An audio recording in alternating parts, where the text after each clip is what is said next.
और चलिए अब बात करते हैं विस्तार से खबरों की। सबसे पहले ईरान इजराइल युद्ध का अपडेट, ये बड़ी खबर आपको बता दें।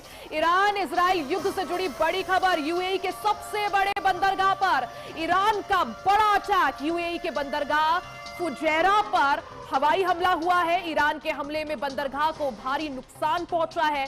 वैश्विक तेल आपूर्ति और ऊर्जा बाजार में तनाव बढ़ता जा रहा है। ये बड़ी खबर आपको।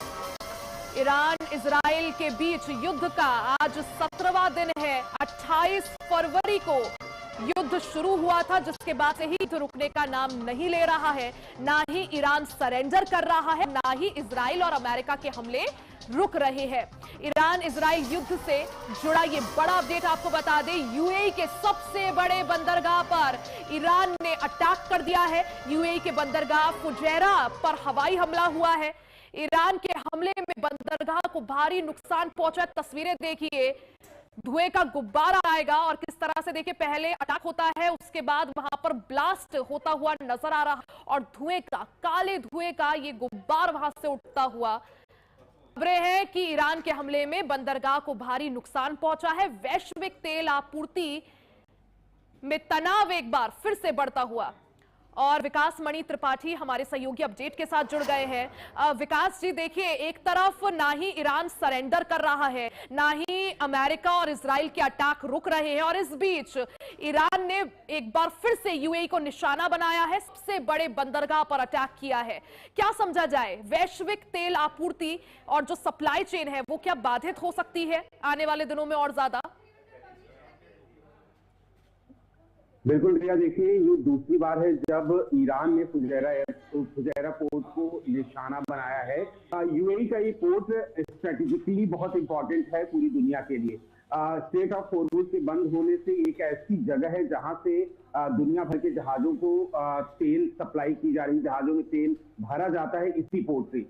ये दूसरी बार हमला किया है ईरान ने इस पोर्ट पर। इससे पहले 14 मार्च को हमला किया था, जब भारत का एक जहाज वहां पर तेल की लोडिंग कर रहा था। यानी 14 मार्च को जब भारत के एक जहाज में तेल भरा जा रहा था फुजैरा पोर्ट पर, तभी उसी के पास एक मिसाइल गिरी जिसको ईरान ने डाली थी। वो पहला अटैक था जब फुजैरा पोर्ट पर हमला किया गया था, लेकिन भारतीय जहाज को कोई नुकसान नहीं हुआ था। वो वहां से निकल के अब वो भारत पहुंचा है। लेकिन आपको बता दें कि ये स्ट्रेटेजिकली ईरान जो हमला कर रहा है फुजैरा पोर्ट पर, इसकी बड़ी वजह ये है कि स्ट्रेट ऑफ हॉर्मुज बंद होने से जो ईरान का दबदबा था वो इस पोर्ट की वजह से कम हो रहा है। क्योंकि स्ट्रेट ऑफ हॉर्मुज से जो जहाजों की आवाजाही थी तेल की, वो उसकी शक्ति कम करने के लिए फुजैरा पोर्ट से यूएई दूसरे देशों को इंक्लूडिंग इंडिया तेल सप्लाई कर रहा था। अब ईरान को लग रहा है कि अगर फुजैरा पोर्ट चलता रहा और यहाँ से सप्लाई बाधित नहीं हुई तो स्ट्रेट ऑफ हॉर्मुज पर जब जो उसका कब्जा है और जिसकी वजह से उसने बंद किया स्ट्रेट ऑफ हॉर्मुज को, वो हल्का पड़ जाएगा। इसी वजह से लगातार आज दूसरी बार हमला किया है यूएई के बहुत ही महत्वपूर्ण फुजैरा पोर्ट पर। बिल्कुल, देखिए विकास, जैसा हमने चर्चा की शुरुआत में भी कहा कि ईरान सरेंडर करने के लिए राजी बिल्कुल नहीं है। एक तरफ लगातार अमेरिका और इजराइल के अटैक हो रहे हैं, लेकिन ईरान जो है वो सरेंडर नहीं कर रहा। वैश्विक बाजार में क्रूड ऑयल के दाम में भारी बढ़ोतरी देखने को मिल रही है, हर दिन उतार चढ़ाव जारी है। ऐसे में इस युद्ध का सलूशन क्या लगता है विकास जी, कि ये अभी और एस्केलेट होगा या फिर जो है इस युद्ध का आगे जो है फ्यूचर क्या?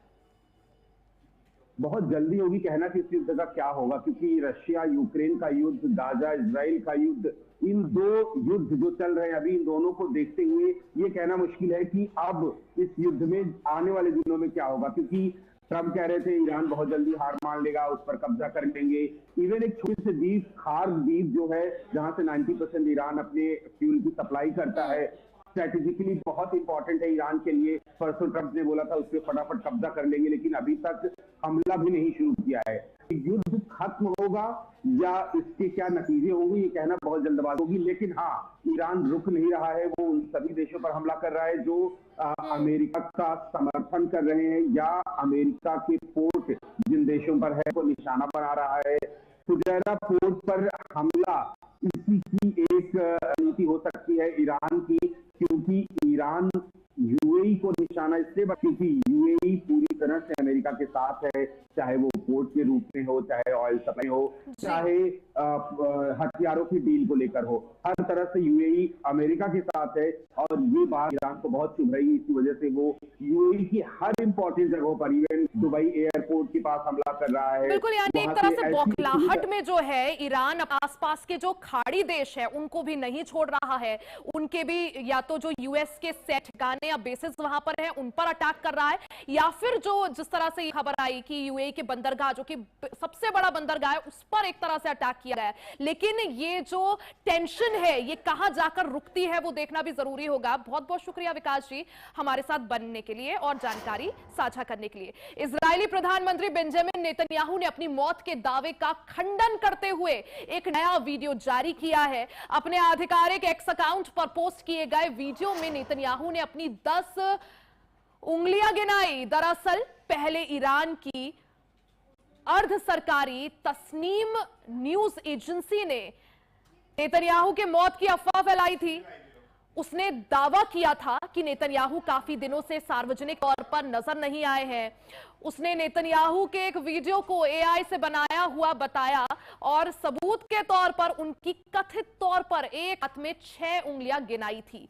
वीडियो में नेतन्याहू को एक रेस्टोरेंट में कॉफी का ऑर्डर लेते हुए दिखाया जा सकता है और देखिए इस वीडियो में देखा जा सकता है कि नेतन्याहू एक रेस्टोरेंट में कॉफी का ऑर्डर दे रहे हैं। इसके बाद उन्होंने वीडियो बना रहे व्यक्ति ने इन अफवाहों के बारे में पूछा। नेतन्याहू ने वीडियो में कहा, मुझे काफी पसंद है, मुझे अपना देश पसंद है। तो देखिए बेंजामिन नेतन्याहू का एक वीडियो सामने आया है और विकास हमारे सहयोगी अपडेट के साथ बने हुए हैं। विकास जी देखिए आज के इस दौर में युद्ध सिर्फ सैन्य ताकत के बल पर ही लड़ा जाता बल्कि मनोवैज्ञानिक ढंग से भी लड़ा जाता है, नैरेटिव के बल पर भी लड़ा जाता है और ऐसे ही नैरेटिव गढ़ने का दोनों ही पक्षों की तरफ से दावा किया जा रहा है। ईरान ने एक वीडियो जारी किया जिसमें इस बात का दावा किया गया कि बेंजामिन नेतन्याहू कई दिनों से दिख रहे हैं, कहीं उन्हें कुछ हो तो नहीं गया। उसके पलटवार में बेंजामिन नेतन्याहू का एक और वीडियो जिसमें वो कॉफी पीते हुए कह रहे हैं कि ईरान का खात्मा जल्द होगा। देखिए रिया, अगर हम इस तरह के जब युद्ध की बात करते हैं और वैश्विक स्तर पर जब बहुत सारे देश एक साथ जुड़े होते हैं तो युद्ध हथियारों के बजाय मनोवैज्ञानिक तरीके से भी लड़ने की, जीतने की और एक अलग दबाव बनाने की कोशिश होती है। एक वीडियो आया था, आपको याद होगा, जब बेंजामिन नेतन्याहू कुछ बोल रहे हैं अपने नेशनल टीवी पे और उनके हाथ में 6 उंगलियां दिखाई गई।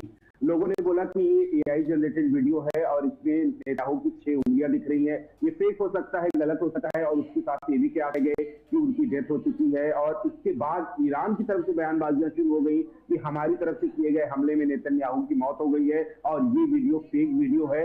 और उसके बाद जैसे ही इस तरह की खबरें इंटरनेशनल मीडिया में आनी शुरू हुई, आज एक वीडियो आता है जिसमें नेतन्याहू एक कॉफी शॉप में जाते हैं, कॉफी ऑर्डर करते हैं, कॉफी लेते हैं और उसकी एक सिप लेते हैं और उसके बाद जो बोलते हैं वो बहुत इंपॉर्टेंट हो जाता है। वो कहते हैं कि देखो मैं यहाँ पर एक कॉफी शॉप में कॉफी पी रहा हूँ, जिंदा हूँ, और अपने हाथ की उंगलियां भी दिखाते हैं। आप देख सकते हैं स्क्रीन पर जो वीडियो चल रहा है उसमें वो अपने हाथ की उंगलियां भी दिखाते हैं, दोनों हाथ में, पहले लेफ्ट और फिर राइट हाथ दिखाते हैं और दिखाते हैं कि दोनों में 5-5 उंगलियां ही हैं, 6 उंगलियां नहीं है, मैं जिंदा हूँ। और उसके बाद जिसने कॉफी बनाई है उसकी कॉफी कुछ करते हैं और साथ ही साथ एक तगड़ा संदेश देते हैं कि ईरान को किसी भी हाल में नहीं छोड़ूंगा।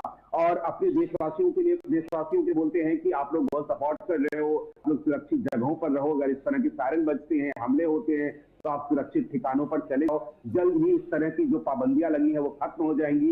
लेकिन साथ ही साथ वो ये कहना नहीं भूलते कि ईरान को किसी भी हाल में नहीं छोड़ेंगे। विकास जी देखिए जिस बात का जिक्र आपने भी किया कि नैरेटिव वॉर जो है वो भी जारी है। डेली डोनाल्ड ट्रंप के बयान सामने आ रहे हैं कि जल्द से जल्द ईरान सरेंडर करेगा, लेकिन दूसरी तरफ देखें तो ईरान सरेंडर करने के मूड में नजर नहीं आ रहा है। हमले लगातार जारी है दोनों ही तरफ से। बिल्कुल सरेंडर तो नहीं, ना वो झुक रहा है और ना ट्रंप रुक रहे हैं। यानी अमेरिका और उसके अलायंस, चाहे इजराइल हो चाहे दूसरे देश हो, वो रुक नहीं रहे हैं और ईरान है कि झुकने को तैयार नहीं किसी भी हाल में। आज अगर ताजा हमले की बात करें तो तेल अवीव से एक ब्रह्मास जैसी मिसाइल दागी ईरान ने और इससे पूरे तेल अवीव में हाहाकार मच गया, लोग बंकर्स में भागने लगे। बहुत सारे ऐसे वीडियोज आए, कहा जा रहा है कि रिहायशी इमारत पर, मल्टी स्टोरी बिल्डिंग पर यह मिसाइल गिरी है जो ईरान की तरफ से दागी गई है। तो ईरान प्रहार लगातार कर रहा है, इजराइल उससे बच रहा है, लेकिन ईरान की तरफ से जो वॉर किए जा रहे हैं वो उसको देखते हुए ऐसा लग रहा है कि युद्ध अभी रुकने वाला नहीं।